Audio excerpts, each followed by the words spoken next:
Hi everybody, welcome to question number 32 from the 2014 grade 7 math SOL test. Another multiple choice question is presented to us saying that if k is 2, what is the value of this expression? So the first thing we need to do is write this expression down. So we have k to the third minus k minus 10 plus 4k. And what we need to do is we need to replace everywhere in this expression where we see a k with a 2.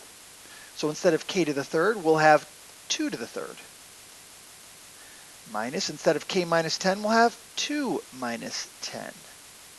And then instead of plus 4k, we'll have plus 4 times 2. So now that I've replaced everything, the next thing we need to do is find which answer is equivalent to this expression. And the key to this is following your order of operations. The first order of operations is the P, the parentheses in PEMDAS. So inside these set of parentheses, I have an operation that needs to be worked out. It is subtraction, so 2 minus 10. And you're allowed to use your calculator for this, by the way. 2 minus 10 would yield the answer negative 8. And I'm going to leave it in parentheses because I don't want to lose track of that negative sign. So that's the first step in my solving this problem. Now, why didn't I do anything with this parenthesis? Because there's no math to do inside that parenthesis. There's just a number inside there. The next step in our PEMDAS is the E, the exponent, and there is an exponent to work with. It's 2 to the third power. So 2 to the third power is equivalent to 8. I don't have any more exponents in this problem, so I've taken care of the E in PEMDAS. The next thing I'm looking for, oops, I forgot to write a 4 right here.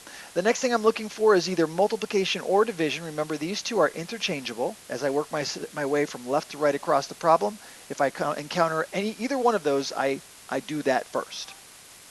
I don't have any division in this problem, but I do have multiplication between the 4 and the 2. Remember, if you do not have an operation or a symbol showing an operation between two numbers like this, it is presumed to be multiplication. So 4 times 2 gives me an 8. And of course, I have the rest of this expression still.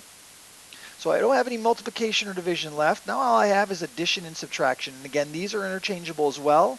If you happen to do subtraction or happen to see a subtraction before addition as you're working your way from left to right across the problem, you do the subtraction first. Here's something that's kind of interesting though. I have a subtraction of a negative number. So how do I deal with two negative signs next to one another?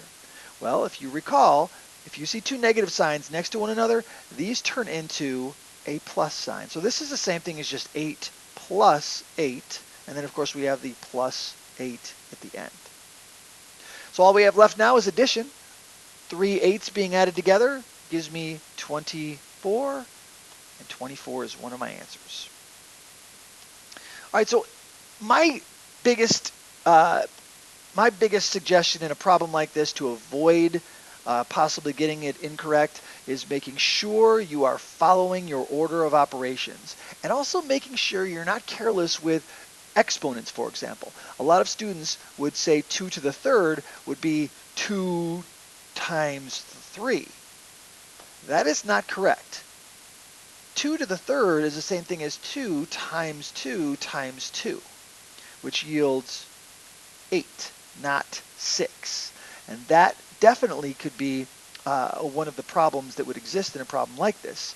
As a matter of fact, if a student did treat 2 to the third power as 2 times 3 or 6, then they would have gotten this as one of their answers, and it would be wrong. So make sure you are paying careful attention to the math, the operations that are being involved, and you're following the order of operations to the letter, and I'm very confident you'll come out with the right answer. All right, thanks for watching, everybody.